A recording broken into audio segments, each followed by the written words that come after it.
السلام علیکم ورحمۃ اللہ وبرکاتہ۔ رسول کریم صلی اللہ علیہ وسلم کی زندگی اور آپ کی سیرت کا بیان جاری ہے۔ تو سن 9 ہجری میں ہم پہنچ چکے ہیں، اس کے کئی واقعات بیان ہوئے ہیں۔ یہ اس کے آخری حصے کا بیان ہے کہ اب مکہ پر مسلمانوں کا قبضہ تھا، ان کی حکومت تھی، لیکن ابھی تک سارے عرب سے جو مشرک لوگ ہیں وہاں آتے تھے اور وہی اپنی مشرکانہ جو ان کی عادات تھی ان کے مطابق وہ حج بھی کرتے تھے۔ مثلا وہ جب مکہ میں آتے تو اس عذر سے کہ جو لباس ہم نے پہنا ہوا ہے یہ لباس، اس لباس میں تو ہم گناہ کرتے، اب اللہ کے گھر کا طواف کس منہ سے ہم کریں اس لباس کے اندر، اس لیے جو بھی آتا وہ مکے والے لوگوں سے لباس مانگ لیتا، مرد بھی مانگتے، عورتیں بھی مانگ لیتی، پھر مکے والوں کے لباس میں وہ لوگ طواف بھی کرتے اور حج بھی کرتے تھے۔ جس طرح ان کا حج کا کوئی طریقہ تھا اس کے مطابق وہ حج کرتے رہتے تھے۔ اگر کسی شخص کو مکے والوں کے پاس بھی اتنے کپڑے تو نہیں، بھی ہزاروں لاکھوں لوگ آئے ہوتے تھے، تو کس کس کو وہ کپڑے دے سکتے تھے؟ پھر وہ بیت اللہ کا طواف کرتے وقت کپڑے اتار دیتے، مرد بھی اتار دیتے، عورتیں بھی اتار دیتی، اور ننگے ہی بیت اللہ کا طواف شروع کر دیتے۔ اليوم يبدو بعضه او كله وما بدا منه فلا احله، کہتی عورتیں کہ آج یا تو سب کچھ ننگا ہو جائے گا یا کچھ نہ کچھ ننگا ہو جائے گا، جو ننگا ہے میں کسی کے لیے اجازت نہیں دیتی کہ وہ اس کو دیکھے۔ تمہاری اجازت پر تو موقوف نہیں ہے نا۔ یہ ایک مشرکانہ شرک اور بے حیائی لازم ملزوم ہے۔ اگر آپ کو یقین نہ ہو تو کسی بھی آپ قبر پر چلے جائیں، مزار پر چلے جائیں، جو پختہ قبریں بنی ہوئی ہیں جہاں میلے ہوتے ہیں، وہیں پر اغوا کی وارداتیں، وہیں پر بدکاری، وہاں کے ملنگ اور ملنگنیاں، یعنی شرک اور بدکاری اور زنا یہ لازم و ملزوم ہے۔ اللہ نے قرآن میں ایسے نہیں فرمایا الزانی لا ينکح الا زانیۃ او مشرکۃ، زانی مرد یا تو کسی زانی عورت سے نکاح کرے گا یا کسی مشرک عورت سے نکاح کرے گا۔ والزانیۃ لا ينکحها الا زان او مشرک، اسی طرح بدکار عورت سے کوئی نکاح کرے گا تو یا تو کوئی بدکار کرے گا یا پھر کوئی مشرک اس کے ساتھ نکاح کرے گا۔ شرک اور زنا لازم و ملزوم ہے۔ تو اب 9 ہجری میں سورۃ توبہ اتری، یہ جو میں نے اس کی کچھ آیات آپ کو پڑھ کر سنائی ہے۔ اس سے پہلے رسول اللہ صلی اللہ علیہ وسلم کے کچھ لوگوں کے ساتھ عہد معاہدے بھی تھے، ان میں کچھ ایسے تھے جنہوں نے اپنے معاہدوں کی پاسداری کی تھی، مسلمانوں کے خلاف کوئی حرکت نہیں کی تھی، کچھ ایسے تھے جنہوں نے مسلمانوں کے خلاف اس عہد کی پاسداری نہیں کی تھی اور آپ کے خلاف کارروائیاں کی یا کارروائیوں میں حصہ لیا۔ تو اللہ تعالیٰ نے ایسے تمام عہد ختم کرنے کا اعلان کرنے کے لیے سورہ توبہ، جس کا نام سورہ براءت بھی ہے، یہ نازل فرمائی۔ اب چونکہ ابھی تک مکے میں مشرکوں کی آمد و رفت جاری تھی، 8 ہجری میں مکہ فتح ہوا تھا، 9 ہجری میں حج کا وقت جب آیا ذوالقعدہ اور اس کے بعد ذوالحجہ، تو اس موقع پر یہ سورت اتری۔ تو نبی کریم صلی اللہ علیہ وسلم اس وجہ سے کہ ابھی تک مشرک یہاں آ کر حج کرتے ہیں اور ابھی تک ننگے مرد اور ننگی عورتیں وہاں طواف کرتی ہیں، اس لیے خود حج کے لیے تشریف نہیں لے گئے۔ جناب ابوبکر صدیق رضی اللہ عنہ کو امیر حج بنا کر نبی کریم صلی اللہ علیہ وسلم نے بھیج دیا، اور ان کو یہ صورت بھی سکھا دی اور وہ ساری بتلا دی کہ تم نے جا کر یہ اعلان کرنا ہے۔ اس سے جناب ابو بکر صدیق رضی اللہ عنہ کی بھی شان معلوم ہوتی ہے کہ نبی کریم صلی اللہ علیہ وسلم نے اپنا نائب انہیں بنا کر بھیجا۔ لیکن عرب میں ایک دستور یہ تھا کہ جو بھی سربراہ ہے، سردار ہے، اس کی طرف سے اگر کوئی اعلان ہونا تو اس کا قریبی رشتہ دار کرے۔ اس وجہ سے پھر رسول اللہ صلی اللہ علیہ وسلم نے بعد میں حضرت علی رضی اللہ عنہ کو اپنی اونٹنی دے کر بھیجا کہ جاؤ تم بھی جا کر یہ اعلان کرو میری طرف سے۔ چنانچہ حضرت علی رضی اللہ عنہ بھی بعد میں روانہ ہو گئے۔ جب جناب ابو بکر صدیق رضی اللہ عنہ سے راستے میں ان کی ملاقات ہوئی تو حضرت ابو بکر نے ان سے پوچھا کہ امیر او مأمور، آپ جو آئے ہیں تو امیر مجھ پر بن کر آئے ہیں یا میرے ماتحت بن کر آئے ہیں؟ اگر امیر ہیں تو پھر میں آپ کی اطاعت کروں گا، اور اگر آپ میرے تحت ہیں تو یہ بھی مجھے بتا دیں۔ تو حضرت علی رضی اللہ عنہ نے فرمایا بل مأمور، میں امیر نہیں ہوں بلکہ میں مأمور ہوں، آپ کے ماتحت ہوں، مجھے صرف رسول اللہ صلی اللہ علیہ وسلم نے یہ اعلان کرنے کے لیے بھیجا ہے۔ تو پھر ابو بکر صدیق رضی اللہ عنہ نے یوم حج اکبر کا دن جو ہے نا، حضرت ابو ہریرہ رضی اللہ عنہ بیان فرماتے ہیں کہ اس سے مراد یوم نحر ہے، قربانی کا دن ہے۔ قربانی کے دن یہ اعلان کیا گیا، اور حج اکبر اس کو اس لیے کہا گیا کہ حج اصغر عمرے کو کہتے تھے۔ اچھا، کئی لوگ حج اکبر کہتے ہیں کہ جو حج جمعے کے دن آئے نا وہ حج اکبر ہوتا ہے، اور کئی لوگ اس کے لیے خاص اہتمام کرتے ہیں کہ اس سال حج جو ہے وہ جمعہ کے دن آ رہا ہے، اس لیے یہ حج اکبر ہے۔ لیکن یہ بات میرے بھائیوں درست نہیں ہے۔ درست بات یہ ہے کہ حج اصغر عمرہ ہے، اور حج اکبر جو ہے وہ یہ جو حج ہوتا ہے مسلمانوں کا، یہ حج اکبر ہے۔ تو پھر حضرت ابو ہریرہ رضی اللہ عنہ فرماتے ہیں کہ حضرت ابو بکر رضی اللہ عنہ نے کئی آدمی مقرر کر دیے کہ لو تم جا کرنا جہاں بھی کوئی مجمع ہے وہاں یہ اعلان کر دو۔ تو کہتے ہیں میں بھی پھر گیا اور جا کر اعلان کیا کہ وہ خبردار لوگوں اچھی طرح سے سن لو کہ ہمارا تمہارا جو کوئی معاہدہ تھا تو وہ معاہدہ آج سے ختم کیا جاتا ہے۔ ہاں، اگر کسی نے معاہدہ ہم سے کیا ہے اور انہوں نے کوئی کسی قسم کے خلاف ورزی نہیں کی تو جتنی مدت مقرر ہوئی ہے اتنی مدت تک ہم بھی اس معاہدے کی پاسداری کریں گے، اور ان کے علاوہ جن سے کوئی معاہدہ نہیں ہے یا جنہوں نے معاہدہ کیا ہے اور کوئی خلاف ورزی کی ہے ان کے ساتھ ہمارے سب معاہدے ختم کیے جاتے ہیں، لیکن 4 مہینے تک ان کو رخصت دی جاتی ہے کہ وہ جزیرہ عرب، پورے عرب میں جہاں چاہیں وہ پھر سکتے ہیں، بیت اللہ شریف میں بھی آ سکتے ہیں، 4 مہینے تک ان کو اجازت ہے۔ اور دوسرا اعلان یہ کرتے کہ سن لو کہ بیت اللہ کا طواف آئندہ کوئی مشرک نہیں کرے گا، اور بیت اللہ کا طواف کوئی ننگا بے لباس مرد یا عورت آئندہ اس کا طواف نہیں کر سکیں گے۔ اور ایک یہ بھی کہ لا يدخل الجنت، جنت میں کوئی شخص سوائے مسلمانوں کے نہیں جائے گا، یہ اعلان بھی سن لو۔ رسول اللہ صلی اللہ علیہ وسلم نے یہ اعلان بتا کر انہیں بھیجا تھا۔ تو اس صورت کے مطابق حضرت ابو بکر رضی اللہ عنہ نے اور حضرت علی رضی اللہ عنہ نے اور جو آدمی اس کام پر مقرر ہوئے انہوں نے اس کا اعلان کر دیا۔ اچھا، تو اللہ تعالی نے فرمایا فَإِذَا انْسَلَخَ الْأَشْهُرُ الْحُرُمُ، یہ واقعہ ہے ذوالحجہ کی 10 تاریخ کا۔ 10 تاریخ کو یہ اعلان ہو گیا پوری طرح۔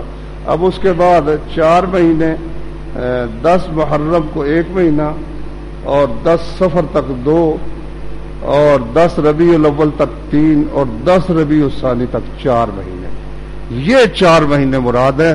ویسے حرمت والے دوسرے مہینے جو ہیں وہ 3 اکٹھے ہیں، ایک ہے ذوالقعدہ، دوسرا ذوالحجہ، تیسرا محرم، اور چوتھا حرمت والا مہینہ کافی فاصلے پر رجب کا مہینہ ہے جو اس وقت چل رہا ہے اسلامی تاریخ میں سے. یہ 4 مہینے حرمت والے ہیں، لیکن اس آیت میں جو 4 مہینوں کا ذکر ہے وہ ان 4 مہینوں کا ذکر ہے جن میں اللہ تبارک و تعالیٰ نے مشرکین کو اجازت دے دی مکے میں آنے کی، اور ان کے قتل کا حکم جو ہے وہ کچھ دیر کے لیے موقوف کر دیا. اور آگے پھر اللہ تعالیٰ فرماتے ہیں فَإِذَا انْسَلَخَ الْأَشْهُرُ الْحُرُمُ، جب یہ مہینے گزر جائیں جن میں ہم نے تمہیں مشرکین کا قتل کرنا حرام کر دیا ہے، منع کر دیا ہے، پھر کیا کرو فَقْتُلُوا الْمُشْرِكِينَ حَيْثُ وَجَدتُّمُوهُمْ، پھر جہاں مشرک تمہیں کو ملتا ہے اس کو قتل کر دو. وَخُذُوهُمْ، اور انہیں پکڑو، وَاحْصُرُوهُمْ، اور انہیں گھیرو، وَاقْعُدُوا لَهُمْ كُلَّ مَرْصَدٍ، ہر گھات کی جگہ میں چھپ کر ان کے لیے بیٹھو اور چھپ کر بھی ان کو پکڑ کر ان کو قتل کر دو. جزیرہ عرب میں مشرکین کے لیے اب کوئی پناہ کی جگہ نہیں ہے. 4 مہینے گزرنے کے بعد پورے جزیرہ عرب میں مشرکین کے لیے پناہ کی کوئی جگہ نہیں.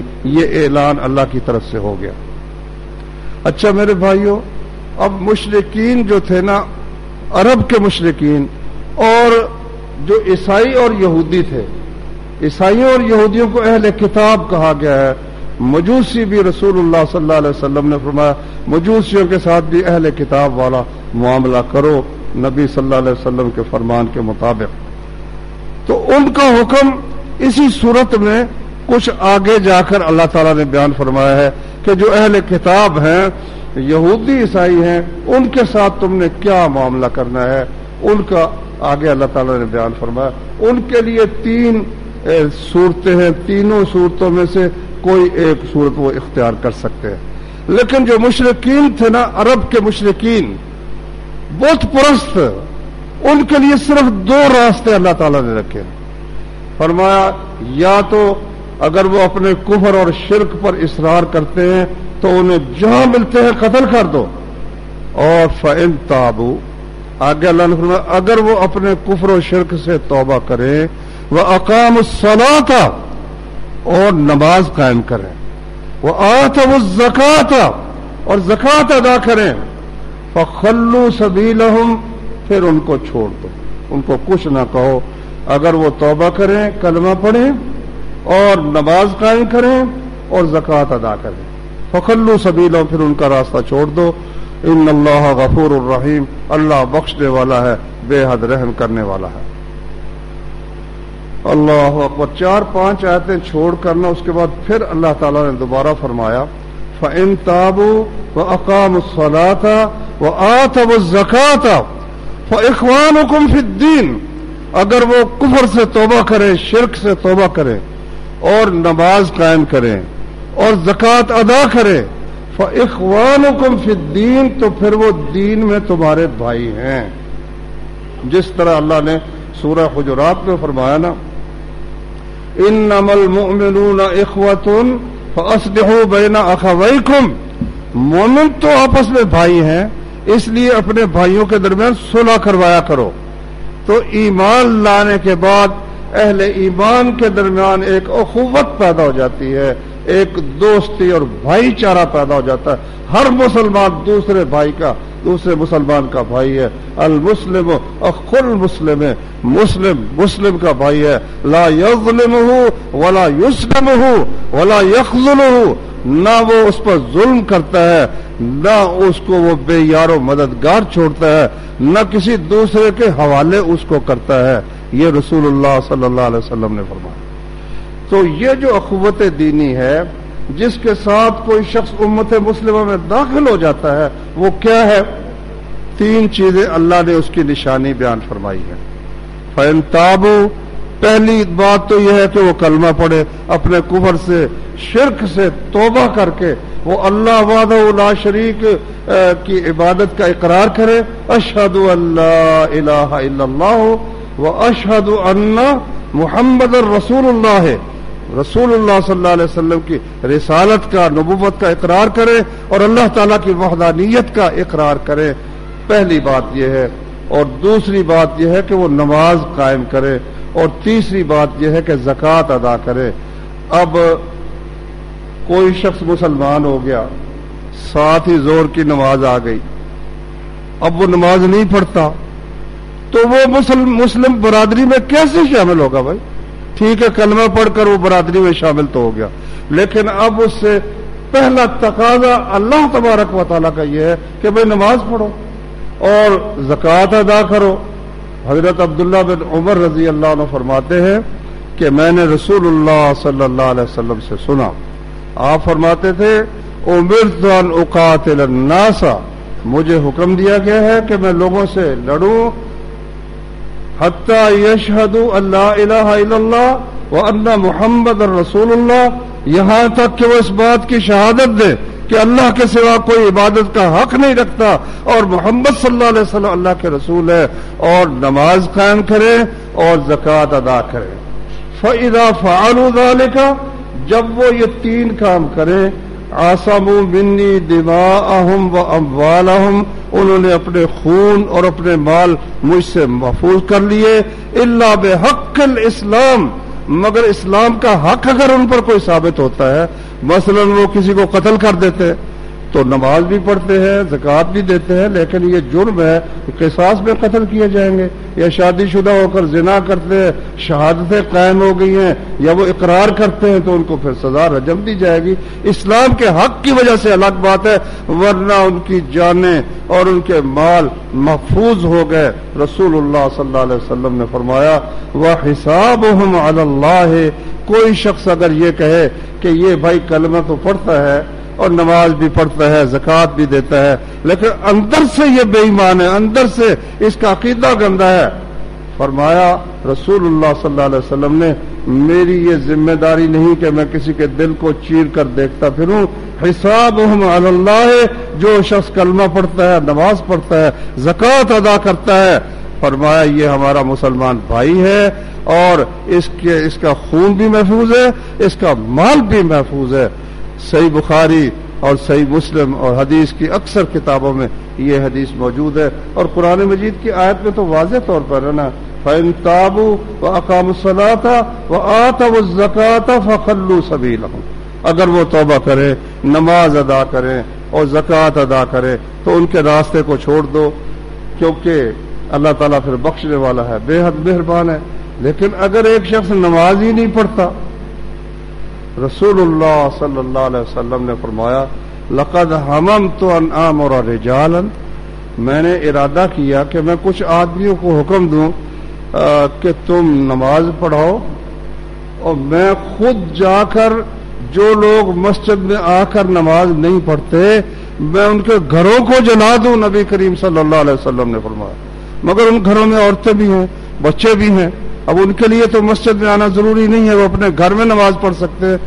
یعنی نماز صرف نہیں یہ پڑھنی ہے بلکہ اقیموا الصلاۃ وآتوا الزکاۃ وارکعوا مع الراکعین، نماز قائم کرو، زکوٰۃ ادا کرو اور رکوع کرنے والوں کے ساتھ مل کر نماز ادا کرو۔ حتیٰ کہ وہ لوگ نبی کریم صلی اللہ علیہ وسلم کے زمانے میں جو اندر سے پکے بے ایمان تھے، بت پرست تھے اور پکے مشرک تھے، وقتاً فوقتاً ان کی یعنی زبان سے ایسے الفاظ نکلتے رہتے تھے جن سے ان کی اصل حقیقت اور ان کا خوب سے باطن وہ ظاہر ہوتا رہتا تھا نا۔ اللہ تعالیٰ نے قرآن مجید میں ان کے متعلق فرمایا ان المنافقین یخادعون اللہ وہو خادعہم، یہ منافق اللہ کو دھوکہ دیتے ہیں، کلمہ انہوں نے پڑھ لیا ہے اور اب نماز پڑھتے ہیں اور سب کچھ کرتے ہیں، اللہ کو دھوکہ دیتے ہیں، لیکن اللہ ان کو دھوکہ دے رہا ہے، مطلب ان کے دھوکے کا جواب اللہ کی طرف سے آ رہا ہے۔ وَإِذَا قَامُوا إِلَى الصَّلَاةِ قَامُوا كُسَالَىٰ، نماز جب آتے ہیں مسجد میں تو سست ہو کر کھڑے ہوتے ہیں، یراؤون الناس ولا یذکرون اللہ الا قلیلا، لوگوں کو دکھاوا کرتے ہیں، دکھانے کے لیے نماز پڑھتے ہیں لیکن اللہ کا ذکر نہیں کرتے مگر بہت کم۔ کیا معلوم ہوا کہ منافقین عبداللہ بن ابی اور اس کے ساتھی وہ مسجد میں آتے تھے، نماز جماعت کے ساتھ پڑھتے تھے، لیکن ان کی نماز جو ہے نا وہ دکھاوے کی ہوتی تھی، سستی سے کھڑے ہوئے پتہ چل جاتا تھا کہ ان حضرات کا معاملہ جو ہے وہ درست نہیں ہے. تو اس لیے اب یہ علامت مقرر ہو گئی نماز مسلمانوں کی. نبی کریم صلی اللہ علیہ وسلم نے فرمایا، صحیح مسلم میں حدیث ہے، فرمایا بین العبد و بین الکفر والشرک ترک الصلاۃ. بندے کا اور کفر و شرک کا جو فرق ہے نا وہ نماز ہے. نماز اس لیے کہا کہ زکوٰۃ تو بعض اوقات ایک آدمی کو فرض ہی نہیں ہوئی اور وہ سال کے بعد آتی ہے اور وہ زبردستی بھی لی جا سکتی ہے، وصول کی جا سکتی ہے. اس لیے نبی صلی اللہ علیہ وسلم نے فرمایا کہ بین العبد و بین الکفر و شرک ترک الصلاۃ. بندے کا اور کفر و شرک کا جو فرق ہے وہ ترک صلاۃ ہے. تو یہ اگر نماز پڑھتے ہیں تو وہ مسلم برادری کا ایک فرد ہے، اور اگر وہ نماز چھوڑ دیتا ہے تو مسلم برادری کے ساتھ اس کا رشتہ جو ہے وہ منقطع ہو گیا، کٹ گیا. اس کے پاس جو علامت تھی نا وہ علامت ہی باقی نہیں رہی، تو وہ کس قسم کا مسلم ہے؟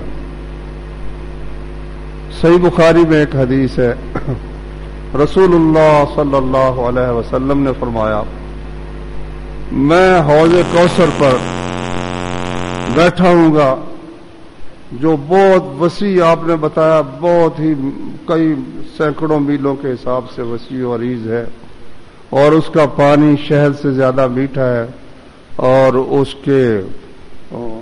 کا رنگ جو ہے دودھ سے زیادہ سفید ہے. تو میں پلا رہا ہوں گا اس کے پیالے، اور میں جس طرح آسمان کے ستارے ہیں نا بے حساب، اس طرح اس کے پیالے بے حساب ہوں گے. تو میں اپنی امت کو پلا رہا ہوں گا. تو کچھ لوگ آئیں گے تو میں کہوں گا یہ میرے ساتھی ہے، اسحابی، یہ میرے ساتھی، یہ میرے امتی ہے. تو صحابہ نے پوچھا کہ یا رسول اللہ آپ کیسے پہچانیں گے کہ یہ آپ کی امت ہے؟ ہزاروں کیا اربوں خربوں کو حساب ہی نہیں ہے کہ کب سے آدم علیہ الصلوۃ والسلام تشریف لائے زمین پر. کچھ لوگ تو سارے کورے 10,000 سال بتاتے ہیں، بائبل کے حساب سے 10,000 سال وہ بتاتے ہیں، لیکن یہ بالکل ہی درست نہیں ہے. اس وقت تو عمر کافی، آدم علیہ السلام کی عمر بھی 1000 سال تھی. اس کے بعد نوح علیہ الصلوۃ والسلام کی بھی تقریباً 1000 سال یا اس سے کچھ زیادہ، 950 سال تو وہ امت کو دعوت ہی دیتے رہنا. فَلَبِثَ فِيهِمْ أَلْفَ سَنَةٍ إِلَّا 50 عاما. تو آدم علیہ الصلوۃ والسلام کا قد نبی صلی اللہ علیہ وسلم نے فرمایا 60 ہاتھ ان کا قد تھا. صحیح بخاری میں حدیث ہے 60 ہاتھ اگر نبی صلی اللہ علیہ وسلم کے زمانے کے لوگوں کا لیا جائے تو وہ ہمارے ہاتھ کے تقریباً برابر ہے. کیوں بلکہ اس سے بھی کچھ پہلے جناب ابراہیم علیہ السلام کا قدم جو ہے وہ قدم پتھر میں اس کا نشان، جو بھائی گئے ہیں عمرے یہ حج کے لیے انہوں نے دیکھا ہے، وہ ہمارے قدم کے برابر ہے، کوئی زیادہ بڑا نہیں ہے. فرعون موسیٰ علیہ السلام کے زمانے کا اس کا وہ پڑی ہوئی ہے لاش مصر میں، اس کو حنوط کر کے محفوظ کیا ہوا، وہ بھی عام قد جیسا ہے. لیکن رسول اللہ صلی اللہ علیہ وسلم نے فرمایا کہ آدم علیہ الصلوۃ والسلام کا قد 60 ہاتھ تھا. ایک ہاتھ تقریباً 1.5 فٹ ہوتا ہے، تو 90 فٹ ان کا قد تھا. فما زال الخلق ينقص حتى الآن. تو وہ مخلوق جو ہے انسانوں کا قد پھر کم ہوتا گھٹتا اب یہاں آ پہنچا ہے جو ہمارا قد ہے. رسول اللہ صلی اللہ علیہ وسلم نے فرمایا. تو اللہ بہتر جانتا ہے کہ ایک حدیث آئی ہے، اس میں بعض تو کچھ کلام بھی کرتے ہیں کہ انبیاء کی تعداد 1,44,000 نبی ہے. تو اللہ بہتر جانتا ہے کہ کتنے ہزاروں یا لاکھوں سال گزر گئے ہیں آدم علیہ السلام کو زمین پر تشریف لائے ہوئے. تو جو خلق مسلمان گزرے ہیں ان کا کوئی حساب ہی نہیں ہے. امتوں میں سے امت محمد کو آپ پہچانیں گے کیسے؟ خلقت ہوگی بے شمار، اس میں سے آپ کو کیسے پتا چلے گا کہ یہ میرے امتی ہیں، ان کو میں نے پانی پینے کے لیے آنے دینا ہے؟ آپ نے فرمایا جو اجنبی ہوں گے نا میں ان کو اس طرح سے اپنے حوض سے پیچھے ہٹاؤں گا جس طرح کسی شخص کا حوض ہو اور وہ اپنے اونٹوں کو پانی پلاتا ہے، اجنبی اونٹ ہو تو ان کو مار کر پیچھے ہٹا دیتا ہے، اسی طرح میں صرف اپنے امتیوں کو پلاؤں گا. کوئی اجنبی آ گئے تو میں ان کو ہٹا دوں گا. رسول اللہ صلی اللہ علیہ وسلم نے فرمایا. صحابہ کرام نے پوچھا کہ آپ کو کیسے پتہ چلے گا کہ یہ میرے امتی ہیں؟ تو نبی صلی اللہ علیہ وسلم نے فرمایا یہ بتاؤ کہ اگر گھوڑے ہوں اور بالکل پورا جسم ان کا سیاہ ہو اور ان گھوڑوں میں کسی شخص کے گھوڑے ایسے ہوں جن کے پانچوں اعضاء سفید ہے، ان کی پیشانی بھی سفید ہے اور ان کے چاروں پاؤں بھی سفید ہے، تو کیا وہ ان سیاہ گھوڑوں میں سے اپنے گھوڑوں کی پہچان نہیں کر سکے گا؟ کہا جی بالکل کر سکے گا، باقی سب سیاہ ہے اور اس کے گھوڑے جو ہیں وہ 5 کلیان ہیں، پانچوں عضو ان کے سفید ہے، تو آسانی سے پہچان لے گا۔ فرمایا بالکل اسی طرح میری امت کے لوگ، وضو پہلی امتوں میں بھی تھا، جیسا کہ صحیح بخاری میں حدیث ہے، جب وہ بدبخت جبار جو تھا ظالم، جس نے حضرت ابراہیم علیہ السلام کی زوجہ محترمہ حضرت سارہ پر دست درازی کی کوشش کی، تو حضرت سارہ نے وضو کیا، 2 رکعت نماز پڑھی، اس میں وضو کا ذکر آتا ہے۔ اسی طرح سے وہ جو واقعہ ہے کہ ایک راہب تھا، جریج راہب تھا، اور تو اس کے زمانے میں ایک عورت تھی بہت خوبصورت، ایک دن اس نے آئینہ دیکھا، آئینہ دیکھ کر کہنے لگی کون ہے جو اس چہرے پر فریفتہ نہ ہو، عاشق نہ ہو جائے؟ کسی نے کہا وہ جریج ہے، جریج کا تم کچھ نہیں بگاڑ سکتی۔ وہ گئی، اپنے آپ کو پیش کیا، اس نے پرواہ ہی نہیں کی، وہ اللہ کا نیک بندہ تھا۔ تو اس نے ایک چرواہے کے ساتھ برائی کی، حاملہ ہوگی، بچہ پیدا ہوا، لوگوں نے کہا کس کا بچہ ہے؟ اس نے کہا یہ صوفی صاحب کا بچہ ہے۔ انہوں نے اس کا کٹیا تھی دوسری منزل پر، اوپر تھا وہ، نچلی منزل میں مسافر آ کر رہتے تھے، اور تو اب انہوں نے کیا کیا، اس کو آواز دی، وہ اپنی نماز میں مگن رہا، انہوں نے نہ اس کو نیچے سے گرانا شروع کر دیا۔ یہ صحیح بخاری میں یہ واقعہ موجود ہے۔ تو وہ اترا، کہنے لگا کیا بات ہے بھائی، میرا کیوں گراتے ہو عبادت خانہ؟ انہوں نے کہا بتاتے ہیں تجھے، اس کو مارنا پیٹنا شروع کر دیا۔ نے کہا بات کیا ہے؟ اس نے کہا بات یہ ہے کہ تم نے اس عورت کے ساتھ برائی کی اور بچہ پیدا ہو گیا۔ اس نے کہا، اس نے پھر وضو کیا، وضو کر کے اس نے 2 رکعتیں پڑھی، پھر کہنے لگا اچھا بلاؤ اس بچے کو، بلاؤ۔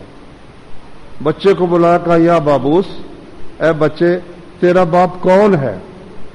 اس نے کہا میرا باپ فلانا گڈریا ہے جو بکریاں چراتا، وہ میرا باپ ہے۔ اب تو وہ سارے بنی اسرائیل اس کے ہاتھ چومنے لگ گئے، کہنے لگے تمہارا جو عبادت خانہ ہے اب ہم سونے سے بنائیں گے۔ اس نے کہا نہیں نہیں، مٹی کا ہی بنا دو، مجھے ضرورت نہیں ہے۔ میرا کہنے کا مقصد یہ ہے کہ وضو پہلی امتوں میں بھی تھا، لیکن رسول اللہ صلی اللہ علیہ وسلم نے فرمایا کہ میری امت کی خصوصیت یہ ہے دوسری امتوں میں سے کہ قیامت کے دن ان کے وضو کے اعضاء روشن ہوں گے، جس سے میں پہچان جاؤں گا کہ یہ امت مسلمہ کا، امت محمد صلی اللہ علیہ وسلم کا یہ فرد ہے۔ اب جو شخص نماز ہی نہیں پڑھتا، اسے غسل جنابت کی بھی کوئی فکر نہیں ہے، اسے استنجے کی بھی کوئی فکر نہیں ہے، وہ وضو بھی کیا کرے گا؟ اور قیامت کے دن اس پر مسلم ہونے کی علامت کیا ہوگی؟ رسول اللہ صلی اللہ علیہ وسلم کس طرح اس کو پہچانیں گے؟ قیامت کے دن بھی اس پر وہ پہچان نہیں ہوگی۔ نبی صلی اللہ علیہ وسلم نے پہلے انبیاء خاص طور پر اس کا بڑا اہتمام کرتے رہے۔ جناب اسماعیل علیہ السلام کے متعلق اللہ نے فرمایا وَاذْكُرْ فِي الْكِتَابِ اسماعیل إِنَّهُ كَانَ صِدِّيقًا نَبِيًّا، کتاب اللہ میں اسماعیل کا ذکر کرو، وہ بڑا صدیق تھا اور اللہ کا نبی تھا۔ وَكَانَ يَأْمُرُ أَهْلَهُ بِالصَّلَاةِ وَالزَّكَاةِ، كَانَ صَادِقَ الْوَعْدِ، وہ وعدے کا سچا تھا۔ وَكَانَ رَسُولًا نَبِيًّا، اور وہ رسول نبی تھا۔ وَكَانَ يَأْمُرُ أَهْلَهُ بِالصَّلَاةِ وَالزَّكَاةِ وَكَانَ عِندَ رَبِّهِ مَرْضِيًّا، وہ اپنے گھر والوں کو نماز کا اور زکوٰۃ کا حکم دیا کرتا تھا اور رب تعالیٰ کے ہاں وہ بہت پسندیدہ تھا۔ اور ابراہیم علیہ السلام، اللہ اکبر، اللہ تعالیٰ نے سورہ ابراہیم میں 13ویں پارے میں ذکر کیا کہ ابراہیم علیہ السلام نے اپنے لخت جگر کو اور اپنی بیوی کو کسی آباد علاقے میں رہائش دینے کی بجائے ایک بے آباد علاقے میں جا کر واد غیر ذی زرع، ایسی وادی میں جہاں کوئی کھیتی کا نام و نشان نہیں تھا نا، وہاں جا کر چھوڑا، اور ساتھ پھر وہاں دعا کی ربنا انی اسکنت من ذریتی، اے میرے رب میں نے اپنی اولاد کو چھوڑا ہے بواد غیر ذی زرع، ایسی وادی میں جہاں کوئی کھیتی نہیں. کس لیے چھوڑا ہے؟ ربنا لیقیموا الصلاۃ، اے ہمارے رب میں نے اس لیے کہ یہاں تیرا گھر ہے، یہاں یہ نماز قائم کریں گے، وہاں جا کر ان کو چھوڑا. یہ نہیں کہ آبادی تو بڑی شاندار ہے، بڑی فرسٹ کلاس ہے، لیکن مسجد وہاں پر نہیں ہے. ایسی آبادی رہنے کے قابل میرے بھائی نہیں ہے.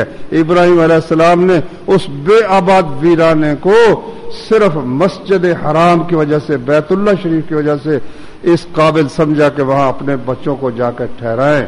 تو نبی کریم صلی اللہ علیہ وسلم کو اللہ نے قرآن میں فرمایا وَأْمُرْ أَهْلَكَ بِالصَّلَاةِ وَاصْطَبِرْ عَلَيْهَا لا نسألك رزقا، فرمایا کہ اپنے گھر والوں کو نماز کا حکم دے. نبی صلی اللہ علیہ وسلم کو اللہ تعالیٰ نے فرمایا وَاسْطَبِرْ عَلَيْهَا، اس پر پابند ہو جا. لا نسألك رزقا، ہم تجھ سے رزق کا مطالبہ نہیں کرتے کہ تو کمائی کر. نحن نرزقك، رزق ہم تجھے دیں گے. اللہ تعالیٰ کا وعدہ ہے رزق ہم تجھے دیں گے، تو اپنے گھر والوں کو نماز کا حکم دے. اللہ نے قرآن مجید میں فرمایا. اور کس وقت سے حکم دینا ہے؟ نبی کریم صلی اللہ علیہ وسلم نے فرمایا مروا اولادکم وہم ابناء 7 سنین، اپنے بچوں کو نماز کے لیے کہو جب وہ 7 برس کے ہو جائے. تو بچے ہیں بچیاں ہیں، ان کو نماز کا حکم دو. نبی صلی اللہ علیہ وسلم نے فرمایا وَاضْرِبُوهُمْ عَلَيْهَا وَهُمْ أَبْنَاءُ 10، نماز کی وجہ سے ان کو مارو. جب 10 برس کے ہو جائے، بچی ہے یا بچہ نماز نہیں پڑھتا، ان کو مارو.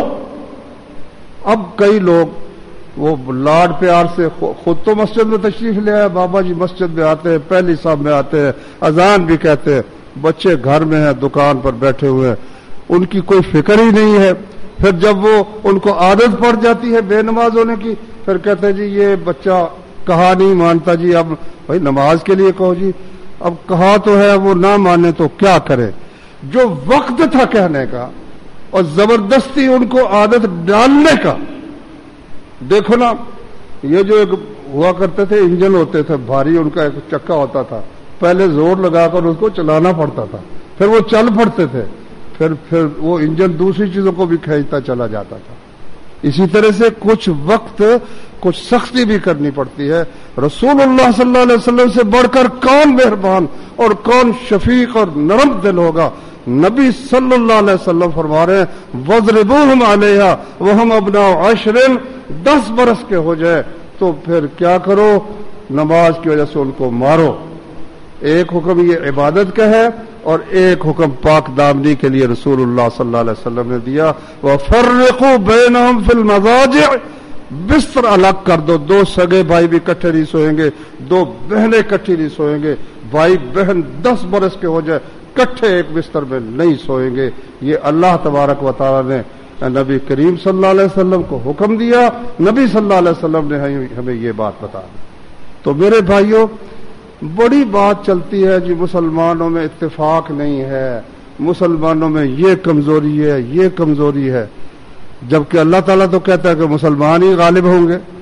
بھائی اللہ تعالیٰ نے جو فرمایا وہ ہے وَلَا تَهِنُوا وَلَا تَحْزَنُوا، نہ تم کمزور بنو اور غم بھی نہ کرو.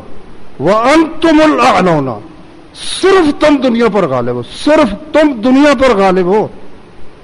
لیکن شرط کیا ہے؟ ان کنتم مؤمنین، اگر تم ایمان والے ہو. ایمان کس چیز کا نام ہے؟ ایمان کس چیز کا نام ہے؟ دوسرے پارے کا پہلا رکوع دیکھ لو. جب قبلہ تبدیل ہوا، مدینے میں نبی کریم صلی اللہ علیہ وسلم گئے تو 16 مہینے آپ بیت المقدس کی طرف منہ کر کے نمازیں پڑھتے رہے. پھر اللہ تعالیٰ کی طرف سے حکم ہوا کہ ہم آپ کا بار بار آسمان کی طرف نگاہ اٹھا کر دیکھ رہے ہیں، جو قبلہ آپ پسند کرتے ہیں ہم اسی کی طرف آپ کا رخ کرتے ہیں. تو آپ بیت اللہ شریف، مسجد حرام، مکہ کی طرف منہ کر کے نماز پڑھا کریں. قبلہ بدل گیا.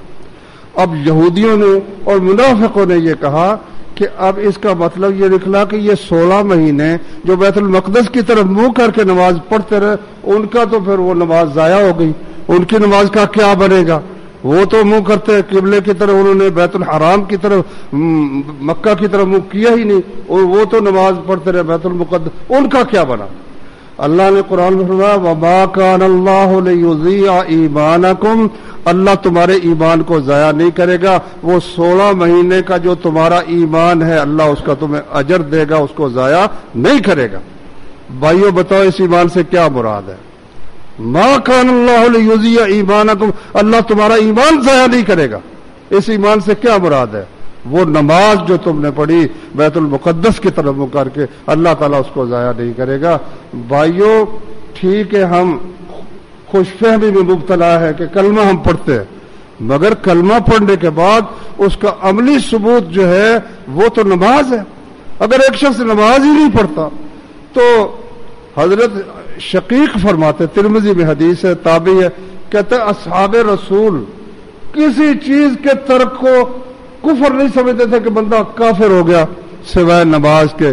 جب نماز ہی کوئی شخص چھوڑ دیتا تو اس سے مسلمانوں کا عہد جو ہے وہ ختم ہو گیا۔ نبی صلی اللہ علیہ وسلم نے فرمایا 5 نمازیں ہیں، جو شخص ان کو صحیح طریقے سے ادا کرے، ان کی حفاظت کرے، قیامت کے دن یہ نمازیں اس کے لیے روشنی کا باعث ہوں گی، نجات کا باعث ہوں گی، دلیل ان کے پاس ہوگی، یہ سرٹیفکیٹ ہوگا کہ یہ شخص مسلمان اور جنت میں جائے گا۔ اور جو شخص نماز نہیں پڑھتا فرمایا اس کے پاس نہ روشنی ہوگی، اندھیرے میں وہ ڈگمگا رہا ہوگا، دھکے کھا رہا ہوگا، نہ نور ہوگا، نہ اس کے پاس دلیل ہوگی، کوئی سرٹیفکیٹ ہوگا نجات کا، اور نہ نجات اس کو ملے گی۔ وَكَانَ مَا قارون و حامان و فرعون، قارون، فرعون، حامان اور ابی بن خلف، ان لوگوں، ان کافروں کے ساتھ اس کا معاملہ ہوگا، رسول اللہ صلی اللہ علیہ وسلم نے فرمایا۔ میرے بھائیوں اب دیکھو نا ماشاءاللہ ٹھیک ہے مسجد ہماری بھری ہوئی ہے، اور بھی مساجد میں ماشاءاللہ لوگ نماز پڑھ رہے ہیں جمعے کی، لیکن کیا خیال ہے کہ اگر سب لوگ صرف جمعہ ہی پڑھیں تو کیا یہ مسجدیں ان کے لیے کافی ہیں؟ یہ پورا میدان سامنے کا یہ بھی کافی نہیں میرے بھائی، یہ بھی کافی نہیں۔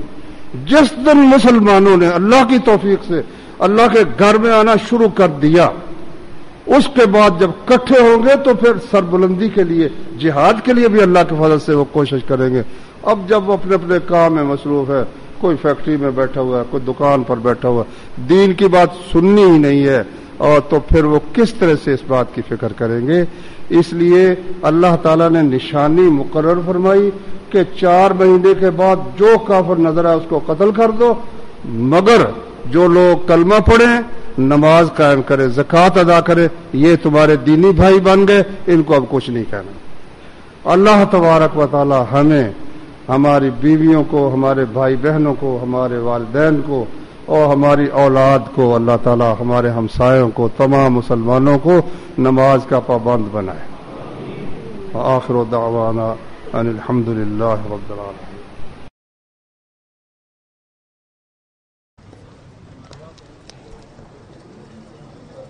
سبحانك اللهم وبحمدك أشهد أن لا إله إلا أنت أستغفرك وأتوب إليك۔